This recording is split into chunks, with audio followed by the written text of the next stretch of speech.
Welcome to the RVY podcast. I'm here today with one of my great friends from the open mic scene out here in Los Angeles, from Palmdale, California, standing at, how tall are you? 5'4". 5'4". Yeah, so let me get to it. My homie Tam, man, I'm so blessed to have you in our presence today. This is a very sweet person. I'm gonna brag a little bit more. I told you I'm gonna save it for the podcast. Yeah, this is a very sweet person. Like you, the way that you carry yourself is really cool, you know. And you always you're always with like a large group of friends, and they're always a different group of friends. Yeah, they're all different. And I think personally that says something about you, you know. Yeah. That you attract people from all backgrounds, and that you are able to connect with people from all backgrounds. That's a really cool thing, you know. Thank you. Appreciate that. Oh, man, yeah. So, man, so, you know, I just started this podcast thing. It's very new to me. Ooh, you know, very awesome. new.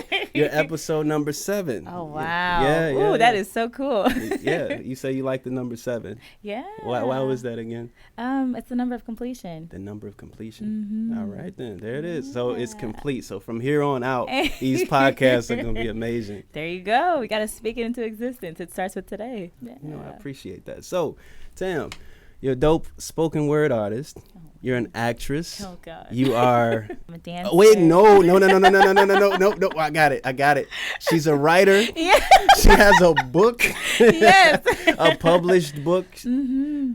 A dope ass cover for that published book. Thank you. No. Oh man. Yeah. Give me some more so I can go loud with it again. Oh my gosh. Author, actress, dancer. I mean, motivational speaker, I guess you could say that speaker. too. Respect. Yeah, so a like creative. Yeah. Definitely a creative. Mm-hmm. So you're a creative in the right place too. And you know, it's funny. I think I met you through Chris. Yes. Yeah. So Chris exclusive. I'm gonna go ahead and put that tag on. Shameless plug. Yeah. So I met you through her on the set of Snowfall. Yeah. It's funny because I think I met her on Snowfall a long time ago, and then I invited her and other people to Wordplay. I think she came out to the show first, and then she was telling me about a friend of hers who was a dope poet. And then the next time I saw her on Snowfall, you were on the set too. Yeah. So she just introduced me to you. Yeah, she ran over to me and was like, "There's someone I need you to meet. Hurry up!" And I was like, "Okay." And that was real cool because like shortly after that, you ended up coming to Wordplay. Yeah. Once, twice, 3 times, 4. I don't know. You were like a regular. Yeah. And you always brought people. That was real supportive. I appreciate that. Yeah, of course. Oh, man. So, yeah, for people who don't know, Wordplay was a dope open mic night. It started off Wordplay week Wednesday, transitioned to Wordplay weekend. The platform was about giving, shining light on up-and-coming artists. You know, people giving them their an opportunity to kind of express themselves and grow. You know, I think that's what a lot of us as artists need. And that's what Wordplay served as back then. I mean, it was just amazing to just be a part of it, but also the atmosphere to just be free. And I think that was the dopest thing. Yeah. And I needed everyone to feel that, to experience that. So you did a great job. Thank you, because I'm so glad it's done right now. Because it was great, but I got worn out after 3 years of doing it straight. You know, I feel that. But it was a great time, and it started on the back of a friend of mine who actually passed in the process of trying to get it going. Wow. So we just kept it going. So now it's like I feel like it was mission complete after 3 years of doing it. You know, we got enough people, helped a lot of people grow, and I think did our part as a platform. But you, me. Let's talk about you. Okay. So Tam, please tell our audience a little bit more about yourself. Who is Tam? Oh man, it's a great question because it's loaded, even though it's simple. Yeah, it's gotta be. I mean, born and raised in California, Palmdale. I am a woman of action, I could say. You know, I have my degree in psychology, middle child, and I'm just someone that loves from the heart. You know what I mean? Yeah. Very patient, very understanding. Very energetic.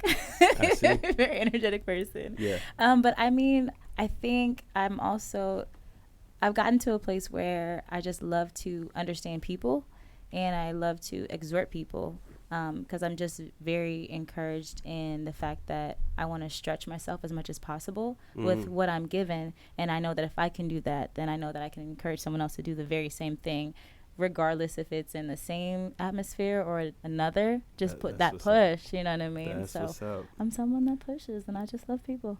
Yeah, I can tell. Like your whole vibe is that, you know, it shows that.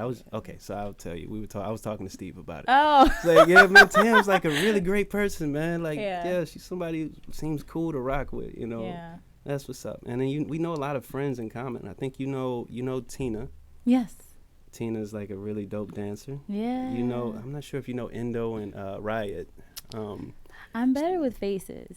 Probably. Yeah. But you also know Deanna. Yes, I The love homie Deanna. Deanna. Yeah. Oh, man, I miss Deanna. She moved away. Yeah. She got married. She did. Yo, she got married. I'm so proud of her, dude. Like she got married. She found the one, and they are doing so well. They like, are. you see all of those pictures? Yes, Oh, they man. are living life, and I'm gonna tag her in this. Yeah, we talking about you. do that. Congrats, though. But yeah, more about you. Where did you say you grew up in Palmdale? Yeah. Tell us more about your upbringing. So what many don't know is that I was actually homeschooled up until I was in the 6th grade. Oh. Yeah. Okay. So I was homeschooled, and it was one of those things where, you know, just my parents were kind of going through just a lot of rocky things as far as their marriage and stuff. Yeah. And so my parents thought that it was fit for us to kind of stay grouped together. So it was me and my younger brother, my younger sister, and my older sister. Yeah. So it was 4 of us. You know, and we were able to learn as much as we could. And then by the time 6th grade came around for me, went to middle school, and then shortly after high school. And what kind of got me more acclimated to hanging out with other people were sports. So I played basketball, I ran cross country, I ran track, I played tennis. Yeah. Oh, you did everything. Yeah, I did everything. That makes sense. Yeah. It makes sense because it translates to everything that you're doing now. Yeah. Like you're, I would say, jack of all trades. A little bit, yeah. But continue. Yeah. So that was more middle school. High school, same thing. And I loved education pretty much. I just loved school. So I had AP classes. I loved writing for as long as I could remember.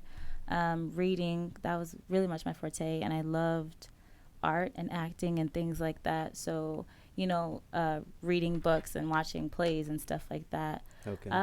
You know, just that kind of thing. And my brothers and sisters were all a year apart, so spending a lot of time with them. Yeah, that's what's up. They get on my nerves, but they're my best friends. So right. That's what's up. yeah, that's pretty much my upbringing. And so writing wise, when did you start writing? At what age?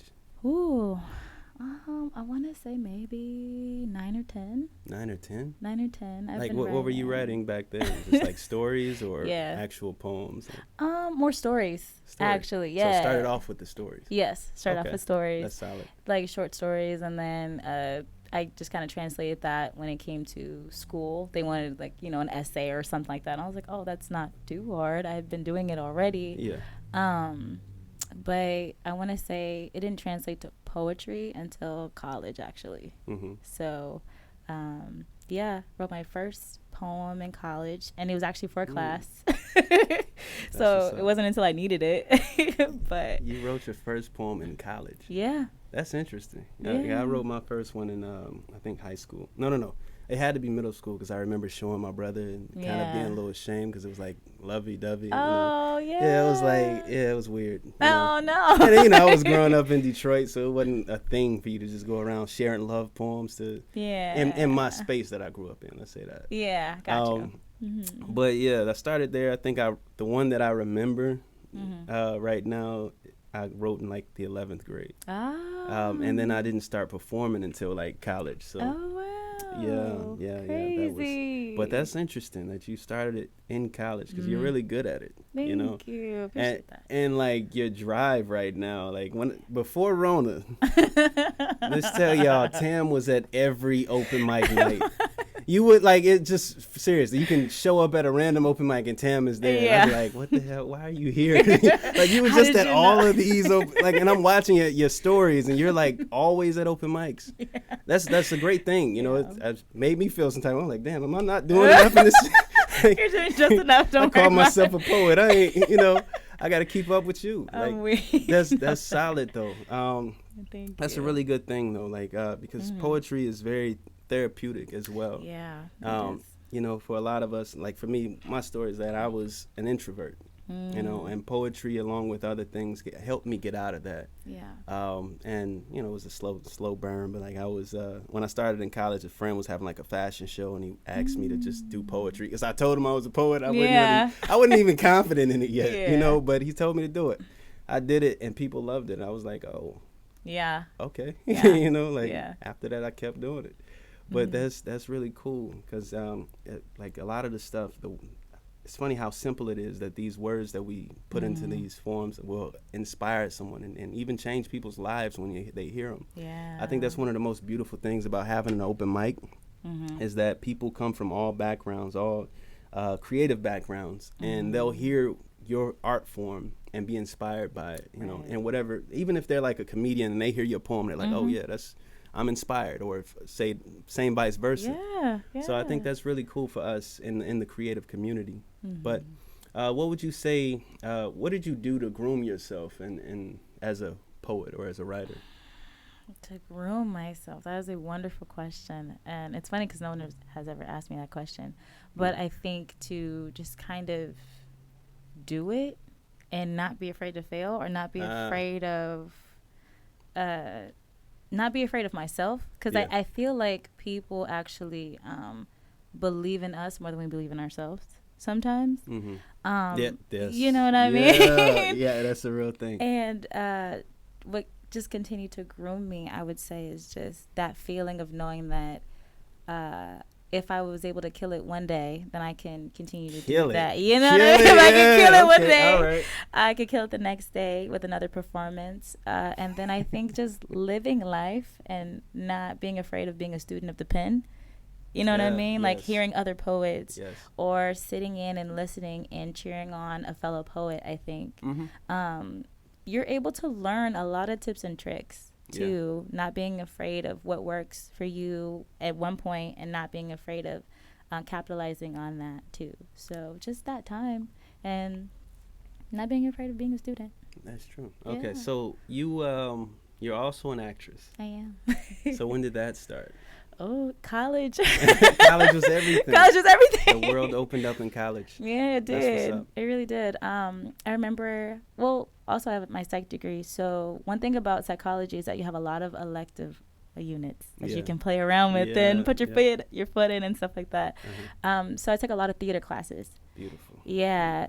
But it wasn't just being on the stage. It was more so learning about the theater itself. What kind of stages are there? What type of plays are there? And being acclimated in that. And I want to say my senior year, I took Theater 101. And just the many scenes that we were learning and all the exercises and all the improv and stuff. I remember in particular, there was an experience that I had that really wrecked me to my core. And I had a final the next day. And I told my professor, I was like, yo, this happened last night. I'm not BSing. But, you know, I'm not there emotionally or mentally. And then so he was like, do you need time? I was like, no, I don't mind killing this final right now. Sorry. Keep killing it. Just keep killing it. But I don't know, like I ran towards it and I just felt time stand still, and it was history from there. That's what's up. Yeah. You know what's so cool about that is I feel like those two go hand in hand. Yeah. So with that being said, in what ways do you think theater may have helped out your like spoken word performances? I think the stage presence and not being afraid of the silence that falls in the room. Yes. I swear to God, the silence is scary sometimes. Yeah. It's a very terrifying thing if you let it be, you know? Yeah. Getting over that was a hard hump. Yeah. You know, it was just like, shit, what are they thinking? Yep. What are they thinking? Did they catch what I was trying to say? You know, that was, oh my God, I remember. Yeah. I was in college and like, So the guy, you remember I just mentioned a brother named Brandon Phillips who was trying to start wordplay and he passed away. Yeah. You know, I was just starting in college, Mm-hmm. right? And then I remember going to an open mic night at this place called Grill 155. It was one of our best places to eat on campus. Okay. So Brandon, I'm not sure who it was who set up the open mic, but I think it was him. Either that or he was hosting it. Mm-hmm. But I remember performing something that I wrote, and I just remember that painful moment after I finished, Mm-hmm. and it was so silent. I'm like, did anybody catch anything I was Yeah. trying to say? You know, and Yeah. it hurt. It hurt for a moment because like I got off and like, you know, nobody really said much, and I was like, I left. Mm-hmm. And I'm leaving this place. I go back to my room. I'm chilling. And then like the next day, because Brandon's like a RA in my building. Okay. So he's coming to do like room checks or whatever. Mm-hmm. And he knocks on my door. When I open the door, comes in for a minute. He's like talking to me about, you know, all his job, you know, what I need to do or whatever. And then he randomly says, yo, that was some dope wordplay. You know, Wow. that was some dope wordplay. And it was like, it's a wild moment for me now because he ended up creating wordplay. Mm. And then he passed and I had to keep it going for him, you know. So like it was, when I think about that, it's just so wild. Yeah. But I appreciate him because in that moment I was so insecure about my writing, and he let me know that like I was going in the right direction. He reaffirmed you. Yeah, you know, that's really interesting. Yeah. So where are you taking yourself at this point? Are you going more in the direction of acting or more like live performance? Or are you kind of trying to kind of do both, blend the two? Definitely blending the two. Mm-hmm. Definitely blending the two. I think you can have it all. I think you can do it all, especially if they're all in your heart. Yeah. You know what I mean? Yeah. And why would you shortchange yourself? You know? But as of right now, I feel like where I am, I definitely see the door opening as far as poetry. Yeah. And actually utilizing that when it comes to acting because of the authenticity that comes with the poetry, not just writing, but if you want to tell a story when it comes to acting, you already have those writing chops. You know what I mean? Yeah, so you're able to write that, whatever it is you're trying to convey. And then if you're trying to, you know, perform it, then that's what acting is that performance. True. So I have a question. Have you ever thought about like writing like film? Absolutely. I just wouldn't know where to start. What? YouTube. Yeah, I know, right? YouTube University. And like you just said earlier, just doing it. Yeah. It's really, oh my God, I started back in college too. Okay. Like my senior year, just like that year before I left, I had wrote something that was really terrible. Oh. It was so bad. But, you know, it came out so bad. She knows it. I've probably said this twice in a podcast. Y'all catch it. I don't care. But it was so terrible. But it had all of the makings of like a, you know, beginning writer. Yeah. So like if you read it, you'd be like, oh yeah, this guy is definitely a beginner, but it's cool because you created a whole world with your mind. You know, you created the voices of multiple characters, lifestyles of multiple characters, even if it's not so good. So like if you're getting started and you're doing that much, you're doing much more than a lot of people are willing to or able to or believe that they're able to. True. That is so, true. I mean, I think you should give it a shot. You know, it's funny. It's just funny you say that because as far as my own writing, I had a good friend of mine who, you know, just the pandemic opened up everything for him, and he was like, I want to direct something, and he was like, do you have any thing that you want to bring to life? And I was like, sure. Yeah. So I gave him one of my spoken word pieces, and he was able to turn it into a screenplay. Hey. Yeah. That's what's up. Yeah. Short film or feature? Short film. Oh, I was about to say, that's crazy. That's a great friend. Yeah. Man, like, who is this guy? Right. Eric Bailey Jr. That's my guy. Yes. All right. Plug that guy. Yeah. That's what's up. Eric, good job, man. No, that's really dope. Yeah, so I think if he was able to do that, I think at least I think this is going to be a challenge from me to you. Okay. Write something. Okay, definitely. I will take that on. You will? Yes, I will. Okay. Yeah. You see, we on camera. Okay. Oh, I know. All right. We on camera. You got to do it now. That's true. That's what's up. So, as far as like making it in Los Angeles, what do you think as an actress or as a performer of color or a black woman, what do you think one of your biggest challenges are making it here in entertainment? Mm, some of the biggest challenges I would definitely say always goes back to representation. Mm. Because there's always a narrative that needs to be expressed and a story that needs to be told, but in a way that is true and not easily influenced by what could sell. It's about telling the story. It's about being authentic to the story. And it's about trusting the people who. It's kind of like, if it's my story, I want to tell it. Yeah. And people are thinking on the money wise, well, if we have someone come in that already has a name to play whoever and she doesn't look anything like me, then it's like, is it true to what I really want to bring out and who I'm really trying to influence with it or really encourage with it. And then also I think there's so many hands in the pot, or so many minds, you know what I mean? Yeah. And it's kind of like, if you go in one direction, if the influence is not on the same frequency, then it changes the direction of where you're going. And it's like, that's not what I wanted. Yeah. You know what I mean? Yeah. And then another challenge is opening your mouth and saying something about it. And being able to walk away if it does not, if it's not authentic to what your heart is telling you. You know what I mean? Yeah. Having that courage and saying, if this is not it, this is not how I want to tell the story, then being okay with that. Let me ask this. For my guys who are watching, we have a queen on today. Do you feel like black women in entertainment are supported enough by black men? I think we get the support. I just don't know if it's enough. You don't think it's enough? I don't know if it's enough. No? Yeah. I think we get the support, but it's not as loud as I would like it to be, because there's so much of we're at odds with ourselves sometimes. That is true. You know what I mean? Yeah. And I think it's there, but it's not hitting home to the heart. Okay. Yeah. What do you think we can do differently in the now to kind of change that? Open up your mouth and saying something, being in those rooms, you know what I'm saying? Yeah.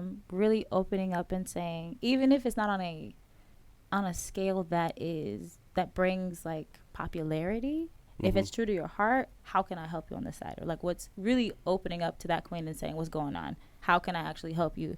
Do you need this? Do you need that? With those resources type of thing. You know what I mean? Yeah. Okay. That's where I'm at. All right. So this is slightly off, but not too far. Okay. So, LeBron James is the biggest biggest basketball player in the world right now. Yes, he is. King James. Yeah.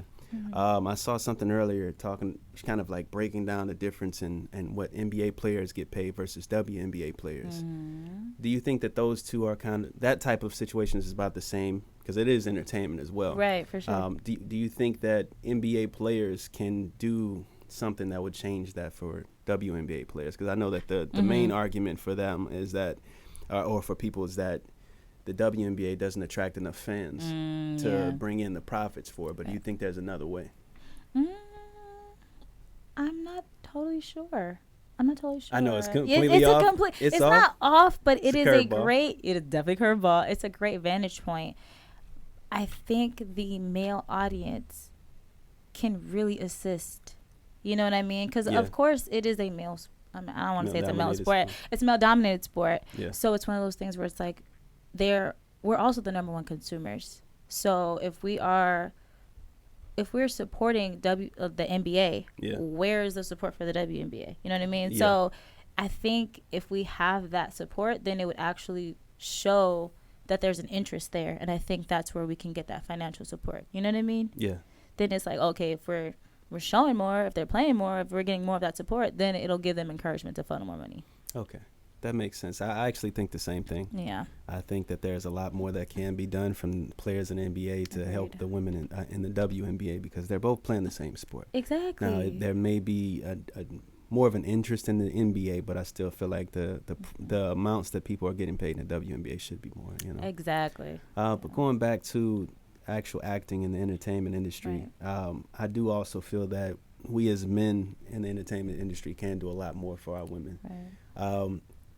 I'm not in the position, actually, maybe I am, but you gotta believe that you are. Yeah. I believe that I have a voice, or I'm creating a voice for myself through this podcast. But I also feel like those who have a voice, who have a lot more power with their voice, should be doing a lot more to assist there. Like, for instance, that whole situation with Monique and Steve Harvey. Wow, That was like one. I have to say it. I mean, I'm not even ashamed. I don't care. I really don't care. Steve, you were wrong. Just with the plug where he was saying how this is the money game, when she was trying to tell him like, this is integrity. Yeah, it's like the money game. And I'm thinking like, if we're all if a lot of male entertainers are looking at it that way, then of course we're gonna be off, and of course we're gonna find our women in trouble on the opposite end. Right. So I definitely think that we do need to support more.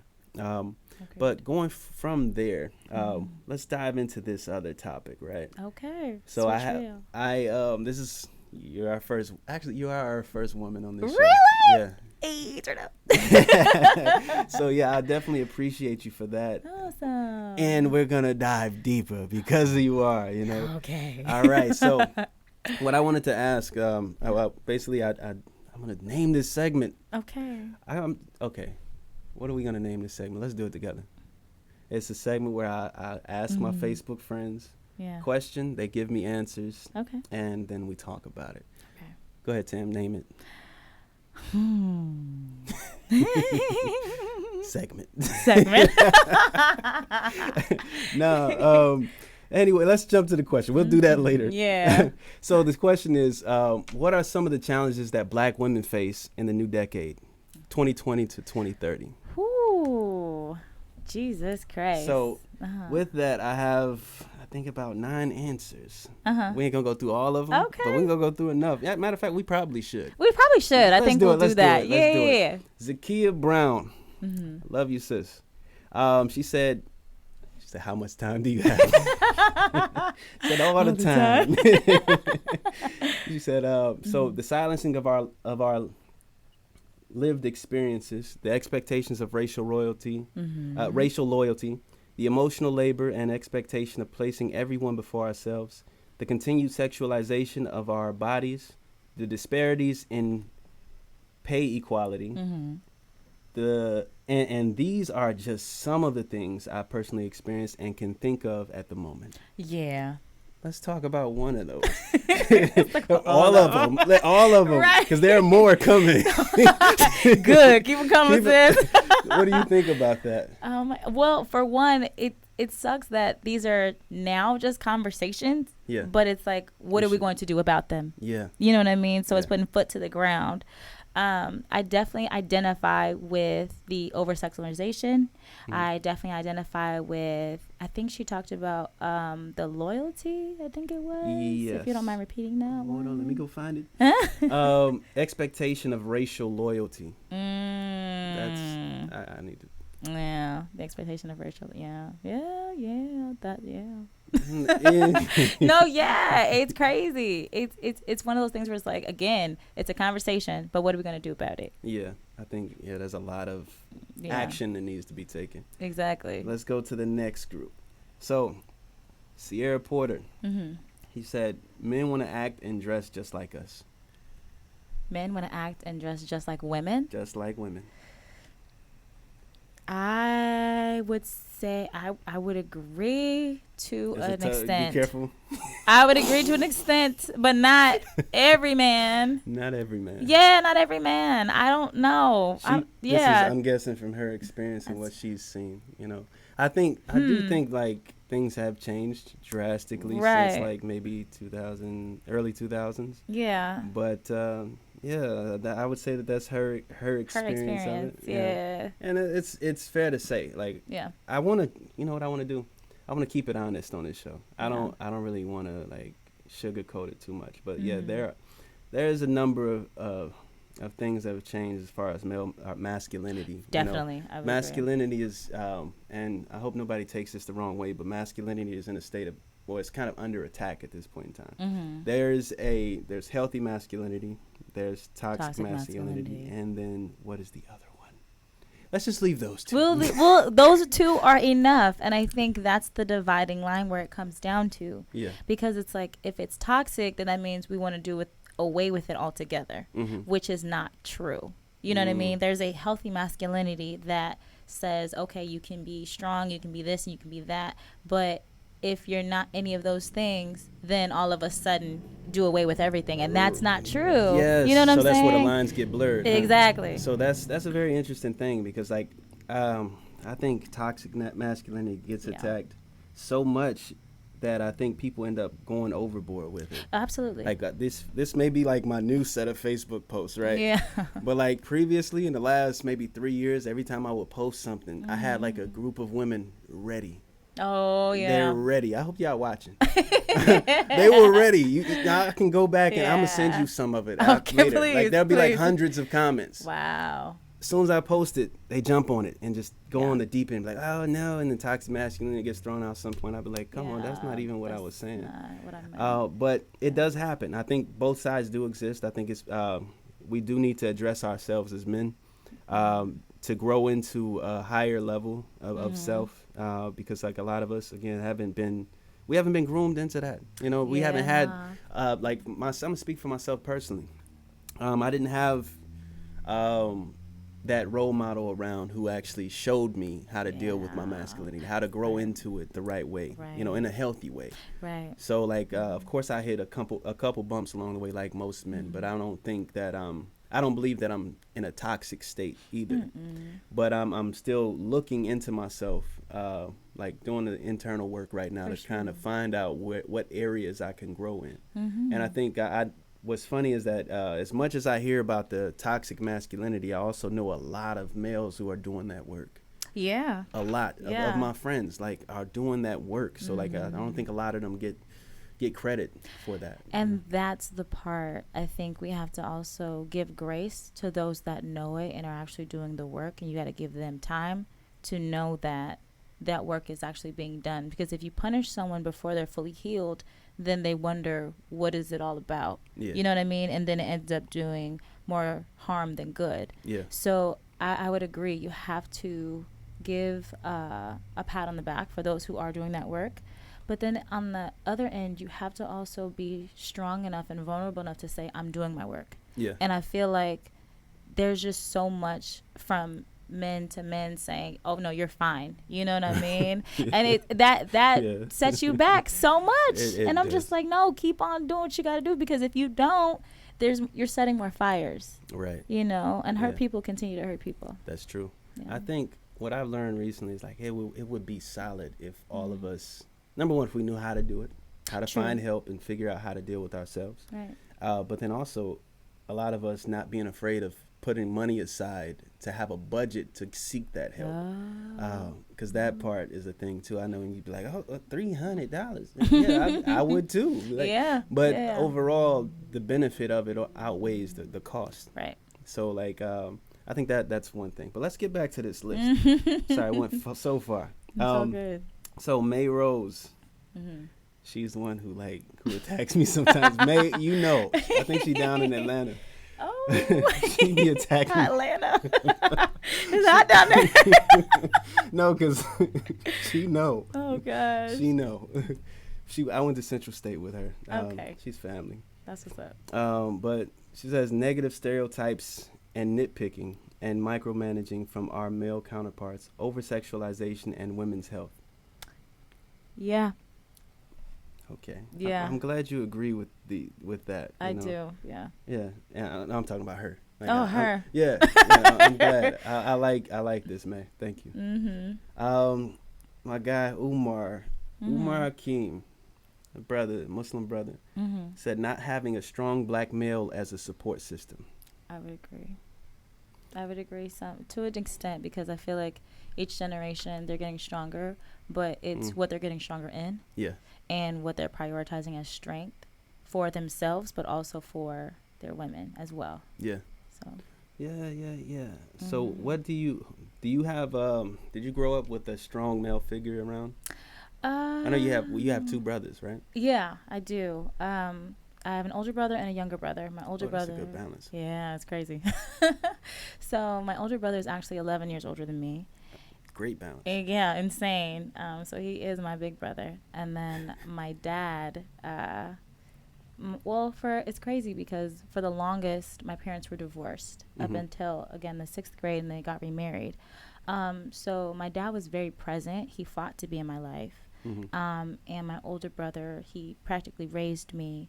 So it was one of those things where it was like you see versions of strength, and you kind of you want a complete picture, but you're not exactly sure which to take and what to pull from, and you just kind of take what's beneficial, I guess.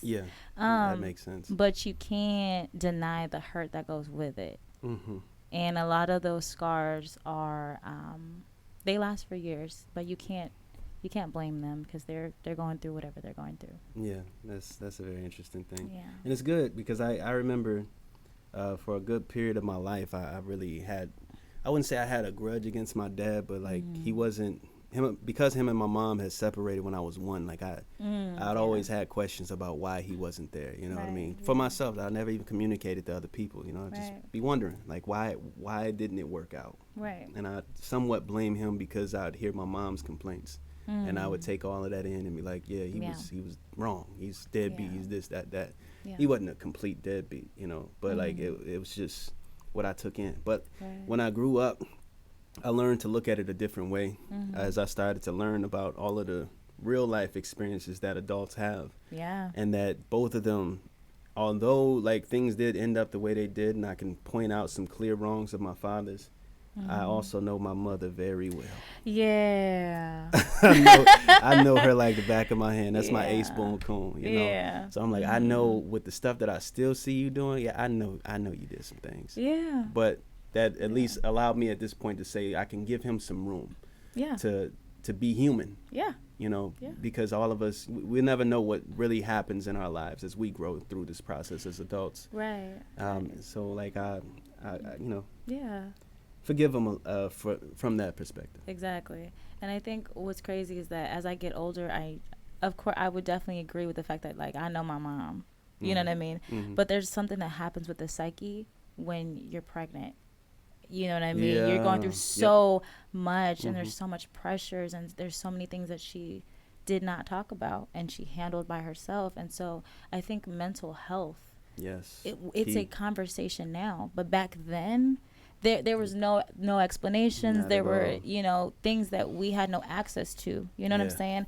Yet we're still left with a scar. So it's like we know now what could have helped then, but it's like, okay, I know what you were dealing with, I know what he was dealing with, and I can't do anything more than what can we do with what we have now. You know what I mean? It's more than just that forgiveness. It's like, again, foot to the ground, woman of action, man of action. What can we do with this time? Because we can't get that time back, but we can change. Well, we can change. We can change now, and if you want to. I can't force you to, but if you want to, because you got to ask yourself, do I want to change this time? Do I want to change how I feel about you now? You know what I mean? Yeah. And inviting them to do the same if they want it. Yeah, I think I'm planning to take like a long road trip with my father because like I've never had that type of one-on-one time with him. So do it. Yeah. Yeah. Go ahead and do that. Let's see how that goes. Yeah. Hopefully you're watching this. He likes most of the videos so far. Good. So like, I'm taking him up north or something. Okay. Yeah. So going back to this list, Amara Hicks. Okay. She's so funny. She's funny, like real life funny. That's funny. Also an actress. Okay. I actually got to be a stage manager on for Colored Girls, and she was acting in it back in college. Yeah. So nice. Big ups to her and Professor John Fleming, who gave me my first film book, by the way. So Amara said the same ones we've been facing in the last decade. Do you think it's all the same? I think it's the same with a different name and a different face. and some more firepower. Okay. Absolutely. We'll wait for this one. All right. So Ashley Span says, being in non-black spaces and having to censor your personality, having to speak. Oh, let me stop there. Now keep on going. Go ahead. Having to speak and smile all the time. Not being able to have a bad day at work. Not being able to advocate for yourself without someone labeling you as the angry black woman or being called sassy. Asking women when they're going to start a family. And I didn't know that was a thing. And the pressure from being a baddie. Yes. Wink. Amara, you silly. Yes. Okay, so Then, Yeah. no, that's Ashley. Sorry. Ashley Yeah. also said dating. Yes. I keep hearing that about dating. Let's keep this going real quick. Hold on. So she also said, especially if you're over a certain age without children and you have a preference of being with someone without children. Yeah. Yeah. Okay. Yeah. Dating. So another one, Lachelle Hamilton said, dating, not enough masculine energy that's safe and protective. Yes. I mean, safe and protective, you kind of have to ask yourself, what is safety for you and what is protection for you? So is that financial protection? Is that emotional protection? Is that protection that is present? So you kind of have to ask yourself all of those things. And of course, a lot of women will say all of the above. So it's Teach me. So that's three things. Okay, financial, emotional, and what was the other one? I forgot. Present. Yeah, the physical presence, Physical right? presence. So you have to ask yourself, are all of those things important to you? And then you have to ask yourself, are you exhibiting those things as well? Yeah. Because I can never require someone to do something that I'm not ready to do or receive. Because we can say, oh, I'm ready for someone to be present, but then turn around and get mad that they're blowing up my phone, but they're trying to be present. You know what I mean? True. So you have to ask yourself, where are you, and being realistic with where you want, and does your lifestyle or is your heart positioned to receive all of those things? True. Okay, we got Ashley chiming in one more time. Let's go, Ashley. Ashley said, dating is a scary thing nowadays. People trigger easily. Yeah. Yes and no. Okay, tell me why. Yes and no. It depends. Again, you have to know yourself, because then you'll know what your triggers are. And you have to be real with what your triggers are. And so I feel like if someone is easily offended, then they're not ready to grow.